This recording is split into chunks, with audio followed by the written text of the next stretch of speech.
and welcome back to the Mellons Australia Leadership Podcast. This is the second in a series of discussions, and today I'm speaking to Anthony Joseph, who is a director with Mellons Australia. He is recognised as a leader in the Australian fruit and vegetable industry, a fourth generation fruiterer. He is a joint managing director of Alfred E. Chave and the co-founder of the Phoenicia digital platform. Thanks for joining us, and I'll hand over to Anthony. Anthony, how are you going? Yeah, good, Eric. Thanks very much for having me today. Your leadership and its beginnings. Give us a sense of where you've come from to get to where you are in the business today, mate. Yeah, so, I'm a very lucky person to be a part of a family, a very successful family in the industry. And our family's owned and operated Alfred E. Chave for 46 years, I think, this year. And the business is over 100 years old now. So, you could say I had a bit of a head start, well and truly, and coming into an organisation like that, it's always been run as a family business. And even some of the people that work there for us now, we've got employees that have been with us for over 30 years, 20 years, 15 years, 10 years. So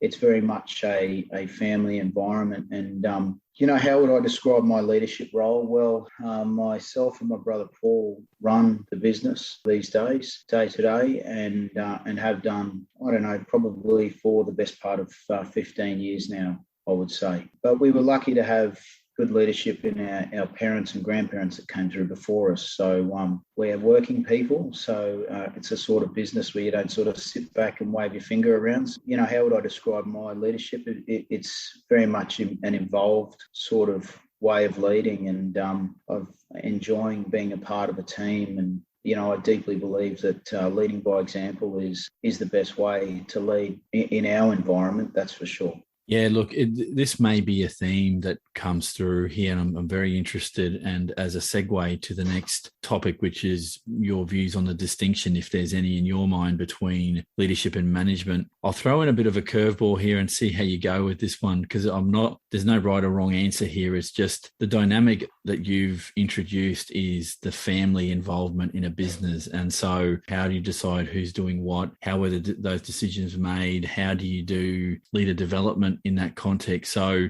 you've been around managing this business for 15 years, and good on you for doing that. I think consistency is a big deal if you're going to make anything a success. So what do you view, if any, differences between the leadership function in the business and the managerial function? It's a great question because, our business was a certain size and ran a certain way for a very long time. And I think that was a sign of the times, in that our industry was very staid. There wasn't much change, and it was very much relationship based, as it is today. The technology sort of came in from nowhere. If we go back 15, 20 years ago, the advent of fax machines and mobile phones and computers and emails, and we've become hyper-connected very quickly, or became hyper-connected very quickly. So I think we went from being a pretty basic sort of a business that was a very busy business that took a lot of our physical time daily, but the communication in it was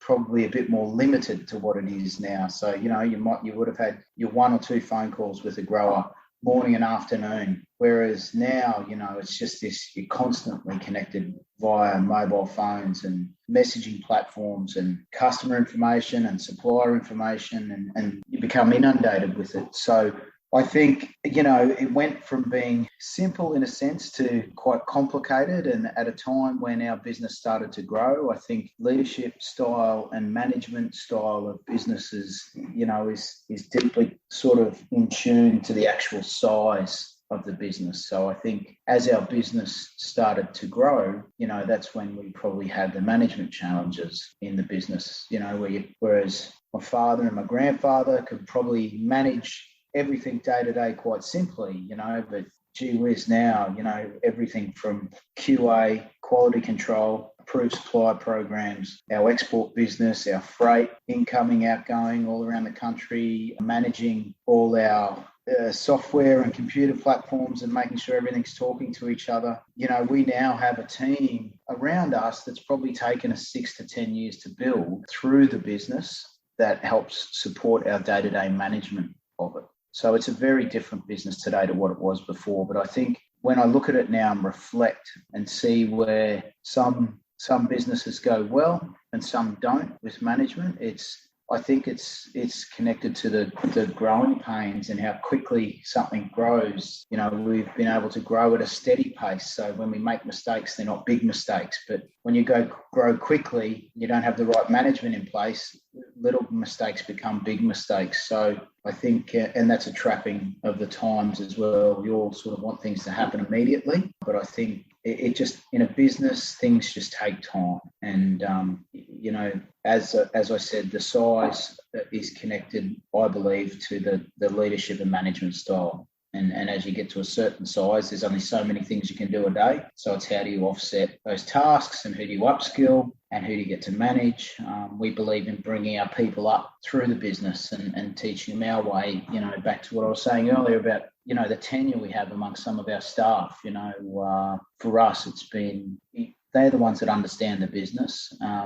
And, you know, it's not for everybody. We try with everyone, and some put their hand up and then a couple of months later say, look, it's not for them. And then others sort of relish in it, and we get them some training and develop their skill set, and you know, they become really good for the business. It sounds like it's a good problem to have as the business is growing, that you're looking to build capacity with the people that you've got. And it's interesting that you give opportunities, or you've given opportunities, and will no doubt continue to give those opportunities to people in the business. So given that the strategy seems to be an intended one, did you do much, or have you done much external recruitment for people to fill key leadership roles in the business, or have they predominantly come from within? Just as I sort of reflected once I stopped talking, we got to our sort of strategy where we are now from making some bad decisions. Sure. And, you know, from bringing in so-called experts, or looking to recruit a general manager or someone with a certain skill set. And they were costly lessons, but very valuable as well. All of those people along the way served a purpose. And, you know, when we reflect on that now, we brought people in remotely, you know, like on a contract, on a 6-month contract, on a 12-month contract, you know, feel things out, a non-executive director, a general manager style of a person. And, you know, they provided some great support and skill set at a time, but then we worked out relatively quickly that we had the knowledge, we had the skill set, and then, you know, we take those tools and then evolve them to the way we need to use them in our own business. So yeah, there was quite a bit of external support and help and challenges. But, you know, now part of our team is we have an external HR firm that support our HR within the business, because that's an increasingly challenging part of the business day to day. So, and a financial team as well. So we no longer have a CFO or an accountant in the office, but you know, I suppose we hot desk our CFO. So and you know, we've been with those guys, Alton accounting firm based out of Bundaberg. We've been with them for 4 years now. And when we got together, Mark McLean, the managing partner that looks after us, said, look, you guys are going to need, you're going to need 5 years to sort this business out and turn it around. And that seemed like an eternity at the time. But, you know, 4 years down the track, we're back on track, and you know, he was 100% right. And to my point earlier, things take time in business, and I think one of the traps people have, and particularly in our game, because it's so fluid and fast moving, you know, we fall victim to chasing the next shiny object. So, you know, there's been a lot of lessons along the way. Yeah, thank you. That's honest appraisal, and I guess it fits into this idea that you build your leadership in the business to suit you at a time that suits you. So yeah, makes a lot of sense to me. Can I ask that? And the next question's about you as a decision maker. So, and I didn't coin the phrase, but I use it when I talk to people about leadership. The leadership has sometimes been coined as being it's a lonely road. So the lonely road of leadership. And can I ask, is it a lonely road, or is it as lonely as you make it? Look, I'm sure it's an extremely lonely road. I am extremely fortunate to have my brother, Paul, who's only 18 months younger than me. And, you know, we're like two peas in a pod. And it's funny, as we get older, you know, we have our own areas of the business we look after. And, that evolved over time, and we get along very well. And when something needs doing, your skill set sort of leans toward that, or if we've got to make a decision on something, one will do the other, and we work side by side every day. So we have each other. So we're very lucky in that regard, because anytime there's a problem, we've got each other to bounce it off or yell at or blame, or so fortunate in that regard, that's for sure. I can hear that, and it's probably not a common thing to have someone to bounce those ideas off, let alone a sibling. And the potential for that to work well is obviously been something that you've had. It could go catastrophically wrong, particularly when it's family. And I'm glad to hear that it hasn't gone the negative pathway for you guys. So that's good to hear. There's an important takeaway from that, like in a business that's a fourth generation family business, and remembering where you come from and the people that have gone before you. And, it requires patience and respect. We're just a small piece of the puzzle. I think that's really important, a really important note for people these days, in that you have to think about those around you, and you have to have respect for each other, and always, if you're striving in the wrong direction, you'll always get there in the end. Let's go to measuring success. So how do you measure the success of the leadership in your business? Now, we can go to KPIs if that's your measure, but the purpose of asking this is sometimes it's more than just the KPIs in the business. So what do you see as key metrics for success, the leadership success in your business? Yeah, look, we're still very much, we've got about 30 staff. So it's a bit of an awkward sized business, because it's big enough to have some serious sort of requirements legally and responsibilities as an employer that way, hence why we sort of outsource the HR. But our success is the fact that we're all still hands-on and we all work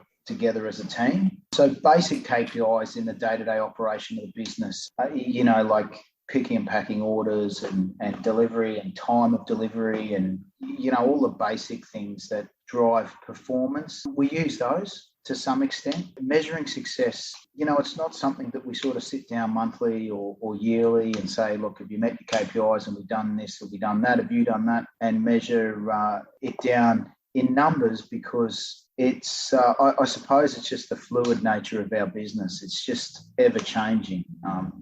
To give you an example, we forecast and budget annually around all our products, crops, growers. This year will be the first year that in the history of our business that we haven't had mangoes for sale at Christmas. No one mango season is the same. Now, we're typically full steam ahead with mangoes now. We'll be finished mangoes at the end of this week. So I think, when these things happen in your business, it makes it hard then to reflect and say, well, have we met these KPIs and have we done what we said we would? I think it's just a bit more fluid. Like, we had to stand up with the guys this morning talking about how, we're probably going to move our start from midnight to 10:30 p.m. just because we've got issues with produce coming in out of Victoria. It doesn't have the shelf life, and trucks are turning up at 10:30 and we're not getting it into fridges, as fast as we'd like to. So, we've moved our start time, made a decision on the fly to move our start time for the next 2 to 4 weeks, just to manage, quality of stock, volume heading into Christmas. And, I suppose that's a good example of us measuring success, our ability to adapt and change in a fast-moving, fluid environment. I hear that. I guess you're at the mercy, much like other industries. I can think of that seasonality and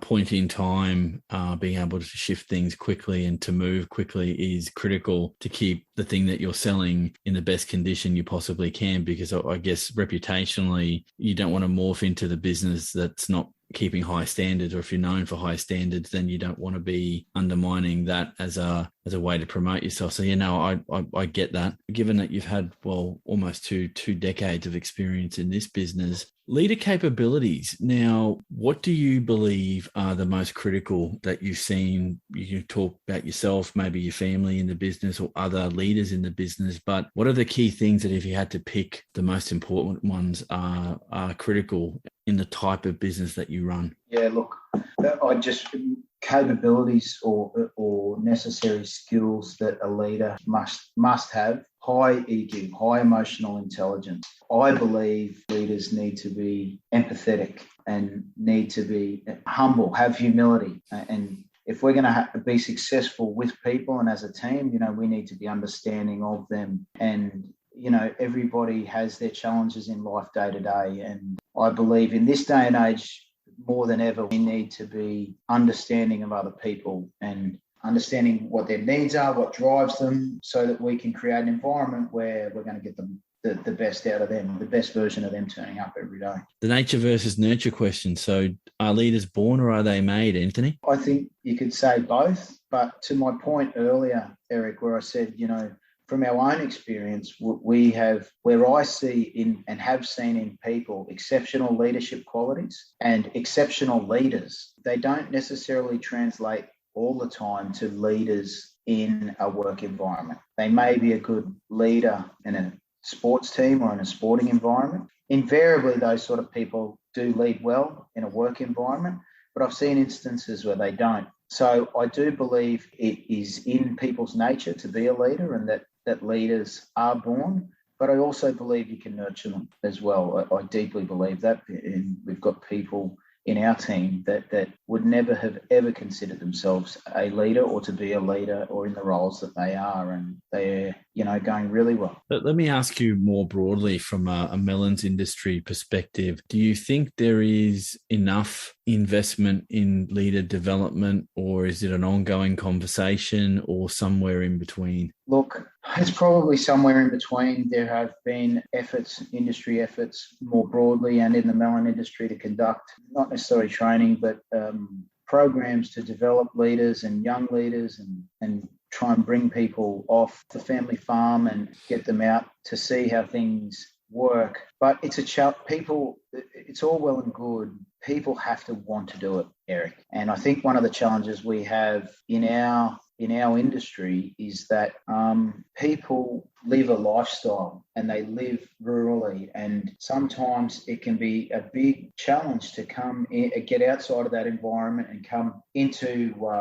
the markets or into the city and get it and immerse themselves in that. We welcome our growers and their children, for example, particularly their children, when they're finishing school and things, if they want to come down to the markets for a month or so and work down there, it's invaluable for them to get outside of that comfort zone and to learn what goes on beyond the farm gate. I think there could be a lot more done. But in saying that, I think people need to want to do it as well. So, yeah, look, I think there's definitely a place for it. And if my children end up working in our business, they'll be doing extensive field trips and vacation work all around the country on all sorts of different farms, learning the challenges of farming and learning, what our producers, the challenges they face, so that they can better serve them in our business. Leadership is a choice, and you've made that fairly clear, and I believe that as well, because you can have all sorts of skill sets, but if you don't want to be the person leading, then it's your choice to do that. And obviously having people that understand in the business context that you're working in, the grower and vice versa, is important. And just how much of that is done,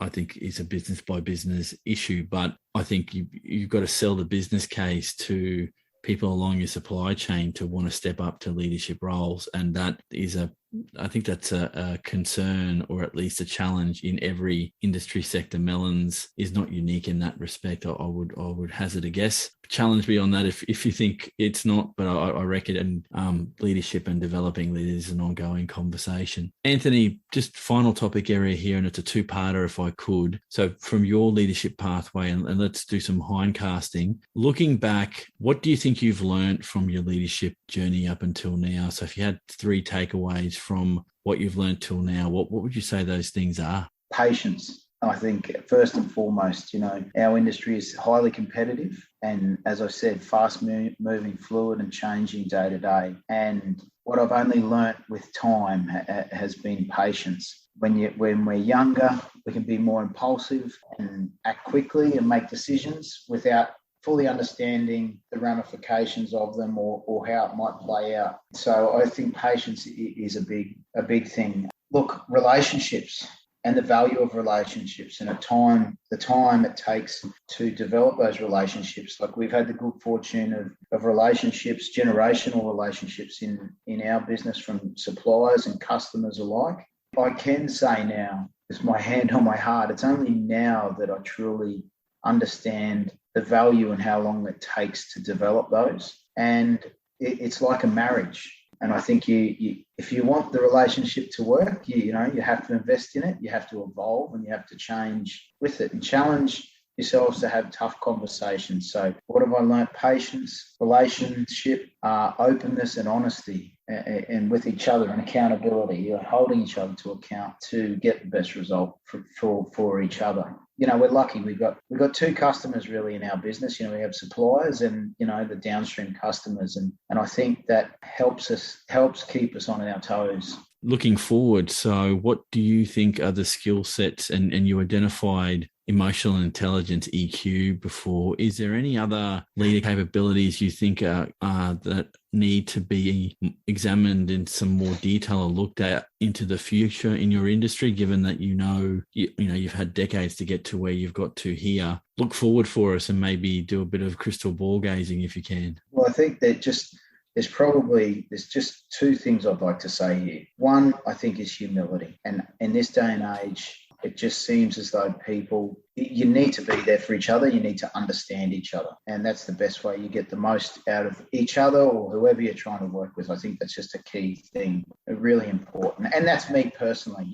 Some other people will definitely not lead like that, but that's a very personal position for myself. And I know Paul, my brother, we're very much the same in that regard. As far as from an industry perspective, to sort of give you part two, I have the good fortune of having, 20, 25 years worth of knowledge behind me, which really helps me as a leader and in making decisions and in educating our people and working with our own teams, our own suppliers and our own customers. I think one of the most critical things required in our industry and what there is a definite lack of is knowledge and experience. And unfortunately, you can't go to school and learn how to be a farmer or a wholesaler or a fruiterer or anyone in our industry. You can learn a certain amount of base knowledge, but it just takes time, and it takes time working in the industry and working through the seasons and deeply understanding the challenges that we face on a day-to-day basis. So that our consumers, like if there's any consumers listening to this call, they are thinking more about it now, but they don't often think when they're at the fruit at the greengrocer or the supermarket or they're at a restaurant that the beans they're eating on that plate may have been picked that morning or the day before, and how many hands they've gone through to make sure that it's got there effortlessly for them to enjoy. And that the knowledge of what's required there. And I just think that just is such an important role for leadership in the industry going forward. Just so I can clarify, being able to educate the consuming public about what it is that you guys do. People yearn for that connection to their food now. There's a real deep yearning from consumers to understand where their food comes from. And, there's a big gap there. And while they might want to understand it, are they prepared to actually invest in understanding it? They can get snippets from chefs or, cooking shows on telly. We try and do some short videos at different times of year to communicate our customers and our growers and consumers, if they care to watch it, the challenges that we face as an industry. But, I just to go back to your point on a leadership pathway, I just think it just talks directly to the need for knowledge and time in the industry and passion, I suppose. You have to be passionate about what you do and what we do, because it's not without its challenges day to day. And remember that we're producing and selling fresh food. I think people quite commercial and industrial from time to time. I think people forget that we're putting food on the table. Thank you for your time, mate. This has been great. Yeah, no worries, Eric. It's been great to have a chat. For those listening, I've been speaking to Anthony Joseph. Thank you for joining us. More content on the way, and we'll catch everyone on the next podcast.